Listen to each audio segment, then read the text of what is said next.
Hello people, my name is Ben and this is BIT.TRIP Presents Runner 2 Future Legend of Rhythm Alien. An awkwardly long title, and it's called that because, well, Gaijin Games, the makers of the BIT.TRIP series and of course this game, said that they wouldn't make any more BIT.TRIP games.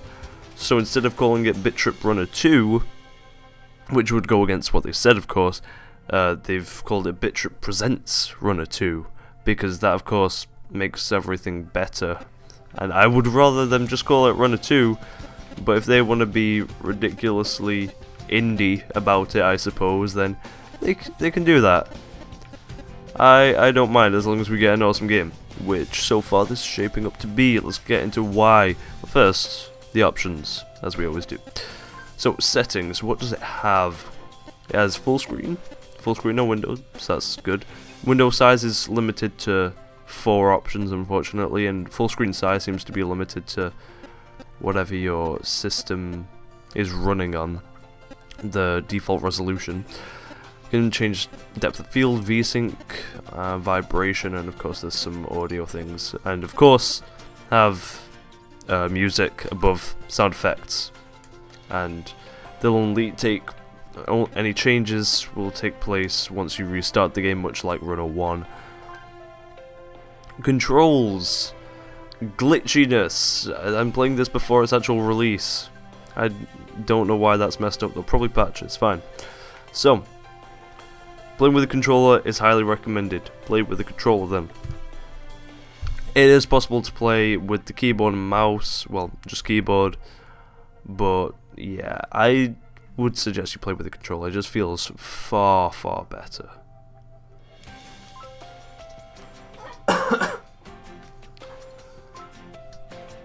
But with that out of the way, you should already have the controller, let's be honest. Let's have a look at what else it has. It has stats, because you need stats in your rhythm games. Look at all these. Insane amount of stats. Look at it. We got ratios, we got times, we got distances and numbers and more numbers. That's a lot of stats. So if you like your stats, then you're gonna freaking love this. Rewards, these usually go towards your achievements and such. Just various different things like jumping enough time, staying in the air, 15 minutes of airtime, stuff like that. It does have quite a few achievements. Leaderboards and all that great stuff is in there. The Welkin Wonderland. I'll talk more about who that is in a bit. What you can do in this game, which you couldn't do in BIT.TRIP Runner 1, is play it on different difficulties. You might have had like easy or hard on Runner 1, but now you have 3 different difficulties, far more traditional and a little bit better. The key vault. I need a key for that. Okay. Well, we'll try to find that at some point. So as you can see, I played quite a bit. Unfortunately, my last recording failed, so I've played more than I otherwise would have. But let's just get into it on just right. Normal difficulty, seems fine. They've also made it easier, more player-friendly in a few other ways. So we'll get into that, and you will see exactly why. Right on to yet another new mechanic. Although this isn't really new if you played Runner 1, which I suggest you should because it's awesome. Crap. Ducking is a mechanic that I should have used there. That sliding, really. So the goal of the Runner games, previous one was very retro styled, 8-bit combined with some 3D backgrounds and enemies. Although they didn't look quite this 3D. This is very sort of, I suppose realistic, well, more detailed 3D. Those were just like sort of Minecraft, you know, 8-bit but in 3D. This is a new thing. You rotate your stick around it and you follow You follow Commander Video, and the more precise you are to him, the highest score you'll have. So doing it like that is pretty much perfect.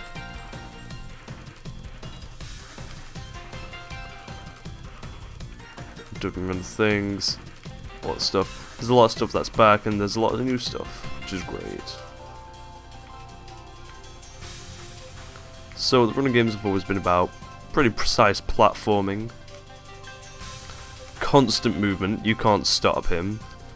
He is a runner after all. Now what I didn't get there was a bonus, little bonus thing at the end that gives you a chance to earn some more points, which means we'll be very high up on the leaderboard. As you can see, I missed one gold block.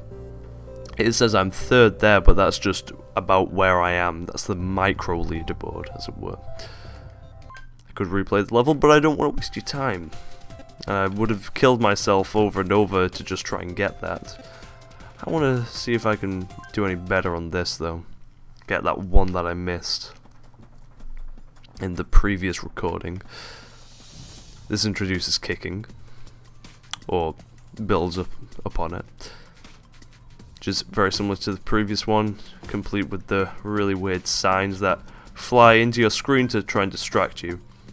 It's one of the reasons that I would recommend you have depth of field on, because it means that the backgrounds and some of the foreground stuff is far less intruding. It won't distract you nearly as much if it's all blurry. So I typically get the checkpoints. Great thing about them is that it's not just turn them off or on. You can just jump over it and you'll of course not get the checkpoint, but you'll actually get 5,000 points. So you'll be better off if you're trying to go for the leaderboard and stuff like that.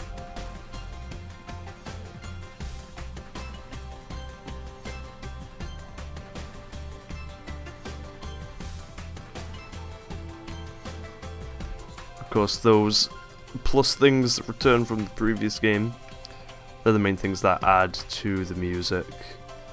New instruments, stuff like that. Music is sort of similar. Feels a bit more like sort of natural, I guess, combined with some chiptune. So this is the bonus. This is the new bonus, rather than the ridiculously hard Atari-style stages from the previous one. Although I usually get a bullseye, but never mind. Still got that, still got perfect. It's all good. I got an exclamation mark on it. The crosses represent if you get bullseye or not. Let's go into the next level. A ride? What's that? Wow, there's a lot of blocks. Well, gold things on this one. But that's usually comes from the jump pads, which they just fill with them. I'm not missing that, not that early on. I'm sorry. There's some things I can't do. You may notice that Commander Video has got some beats. Not Dre beats. Crap. It's got some lovely headphones on, although they might actually be a parody of them. I can't tell. Because I think I see like a little bee on him. But it's very small. Either way, he's wearing some new gear, and that's because you can unlock outfits in this game as well as new characters. So right after this I'll show you a bit of that.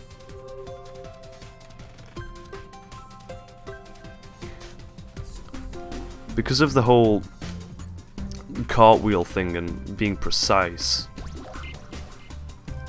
about that earning you more points, oh, I want that. I want whatever that question mark is. Being more precise with that means that you have to work extra hard to get. Oh no! I want up there. Sorry, but I want new places to go. I refuse to fail at such things. Crap. Speaking of failing, there's a weird pickle guy as well there that I believe is one of the characters that you can unlock. So yeah.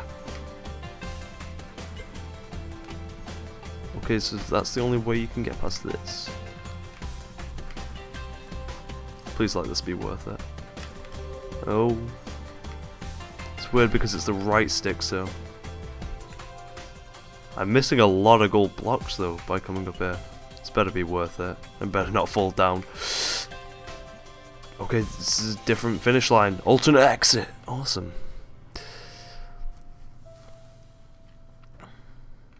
I don't think it's possible to get a bonus there. What's this gonna do? I'm interested. Is this gonna... Yes! The key vault. Okay, so let's have a look at the characters really quickly. So you got different costumes, which is always cool to have. There's a lot of unlockables, as you can see. Look, all these characters and costumes for all of them, apart from the default Commander video, the retro one. Then you got Command Girl video, who is the sort of Miss Pac-Man to this, I suppose, and might have been a bit better if they called it Command Her video. I don't know, a bit of a better play on words, just a suggestion. But let's go into this key vault, because I'm interested to see what this is. Because this seems like one of the main, like, biggest unlockables that you kind of need from this.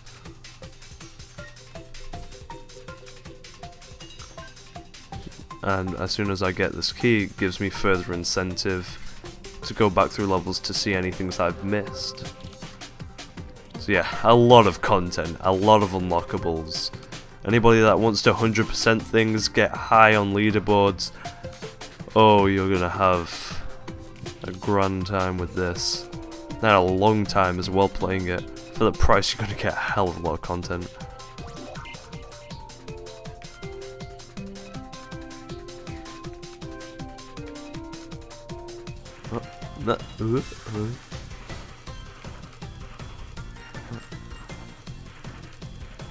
Gameplay feels as precise as ever, honestly.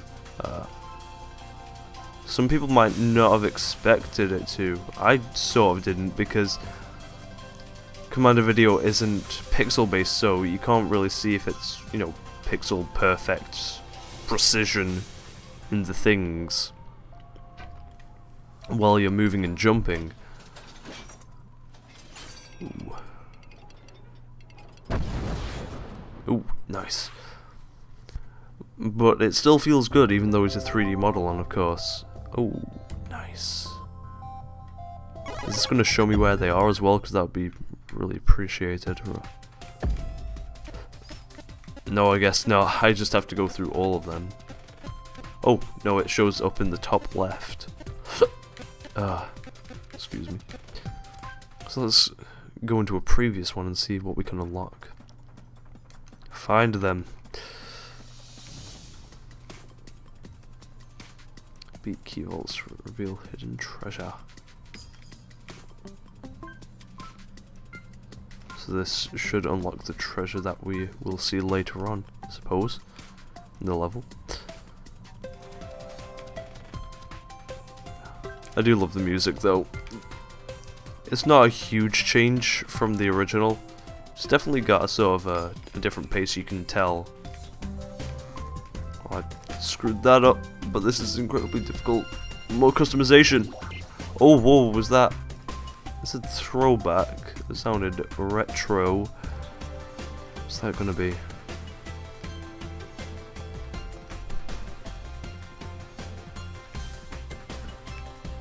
I'm not sure if this is a new thing or not. Crap. Ooh. Ouch. But if you hold down the button, then you sort of glide, which is necessary to clear some gaps. Damn it. At least they actually give you a tutorial in this, saying that you should probably hold it down to clear some of these things, and it's known as gliding. I don't really care about getting all the things in this one. It shouldn't matter considering I've already beat it before. But I do care about those because they make the music awesome. More awesome, at least. Speaking of the music, Disaster Piece. They got him, that awesome fellow that was known for stuff like Fez and other games and his own music. And he's a really great chiptune artist. They got him to do some things for this, although they're each like 30-second tracks, which I think are possibly played to the cutscenes. I'll have to check. Oh, no. No idea what that's for. Is there a reference to something? Let's actually play as her, because I've not done Command Girl video yet. And a different level, see if we can get far enough. Because I want to shut, like... Okay, doesn't feel any different. I didn't think that she would. Or it would. Basically the same, and I hope they all feel the same. Whoa, is that like an automatic glide though? Feels a little bit more floaty. Kind of like how they have fully different animations as well. Waving and stuff like that. No, I'm not feeling that early on. I refuse.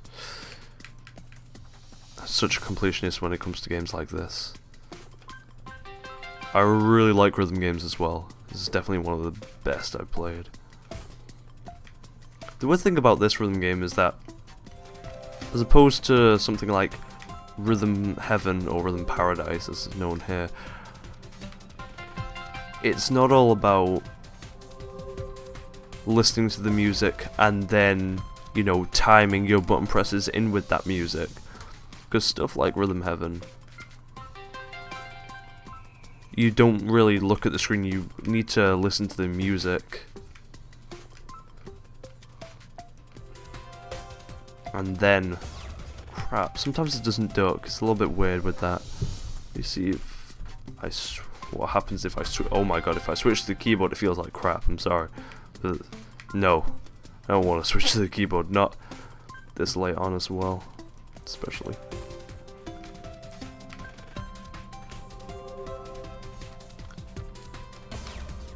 Right, oh, I'm doing bad now.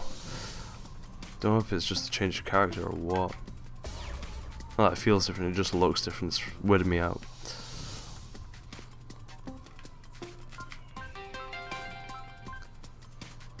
Oh. So, I got this game from donating towards the BIT.TRIP Lovers Bundle, as they called it, which is on for another 2 days. As long as it's still on, I will have the link to it in the description. If you pay $20 minimum, then you get all the music from the previous BIT.TRIP games, including this one.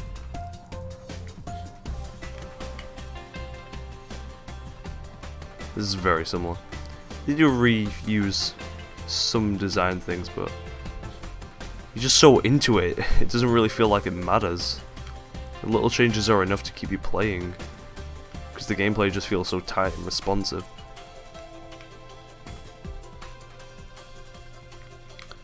And you also get this game as well. So yeah, it's pretty excellent to get Runner 2, its soundtrack, and the rest of the soundtracks from all the other BIT.TRIP games, because they all have great soundtracks.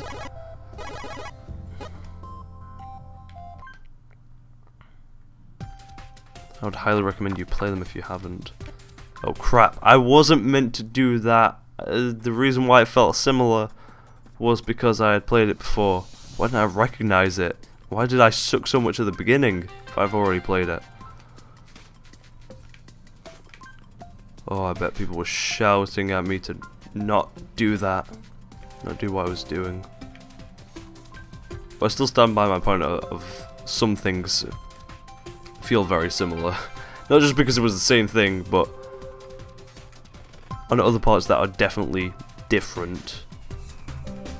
There are some similar things that are put together that feel like basically the same thing, but it's not a big deal. There's enough variation. I want to stay to the bottom. It's pretty difficult to miss that alternate exit, honestly. Can we get everything? No, we can't, because... oh, of course not. damn it. 1. New reward as well. That's kind of nice.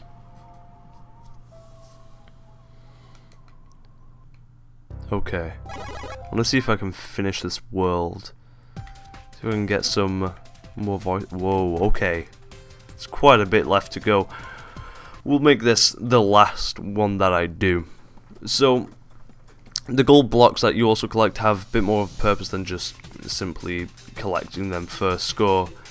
The more you have... Oh, cool. I remember these. They all look different. I love that they've just... Rather than doing a straight up sequel, which they could have done, they completely revamped the graphic style, added new elements in there such as different difficulties, checkpoints, new characters, new mechanics.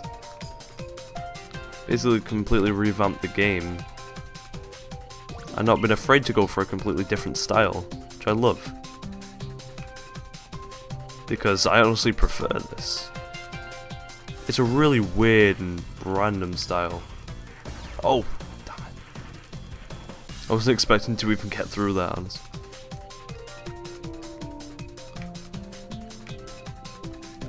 I personally love the 3D style that they've gone with. I think it looks fantastic. But it still feels very similar in terms of gameplay. Oh wow, that's definitely similar, the whole thing of being dragged right back and the feeling just... Oh, why? Playing through all this again. Although of course it's not as bad because of the fact that... You have checkpoints, so it's not a huge deal, but it's still annoying. Ooh.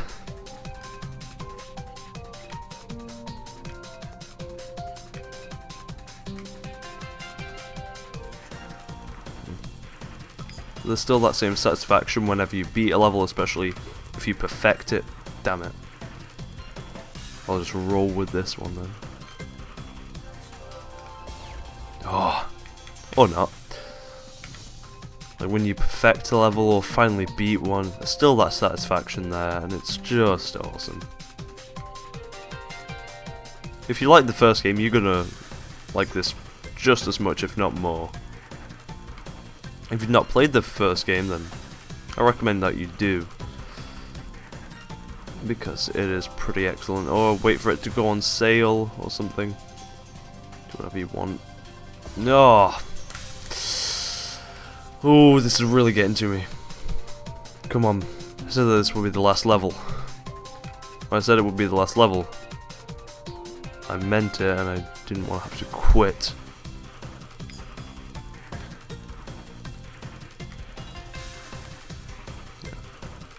And then you can show off to all of your friends when you like jump over a checkpoint, saying, "Screw you, checkpoint.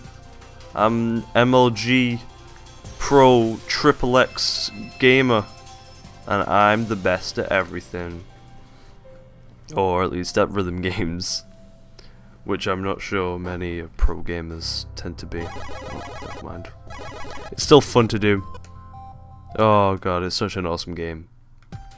I also love the contrast between this sort of very, you know, abstract indie style artwork with the paper things and that out of line colouring, which is, you know, seen in quite a few other things, but that in contrast with the retro music and the in-game graphics is just awesome.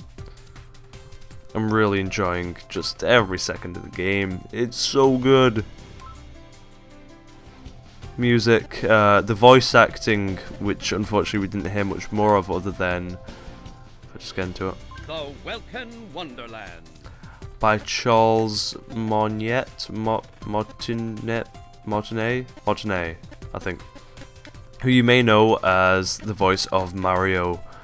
It's quite popular voice actor, you know, being Mario and all, but he's also done some other things. He introduces himself at the start and introduces the game after that, just basically saying, check us out indie company with this awesome voice actor, and he introduces the game as if it were sort of a morning cartoon show, saying previously on Runner, in other words, you know, describing the previous game and stuff like that, and then going on to say their sponsor or whatever. Every time you play the game, it'll come up saying BIT.TRIP presents Runner 2, is brought to you by, and whatever made up company. And it's a really nice style and theme, and just gives a great feeling to the game. It's funny. The plot is absolutely ridiculous. They know it is. And it's great. It's just great fun. I think you'll have a lot of fun with it. If the offer is still on, I highly encourage you to take it. And the link below, $20, that's like, what, like a couple of pounds more than you would otherwise be spending. I believe it's like a £12 game or something like that. And if it's $20, then, well, you might as well buy it from there, because it's the same price but with awesome soundtracks. So yeah. Oh, excellent game. I'm really happy. After things like Aliens, Colonial Marines, stuff like this really cheers me up. This and Tomb Raider next week, and all that is great stuff. This is awesome. Link in the description. Thanks so much for watching, and goodbye.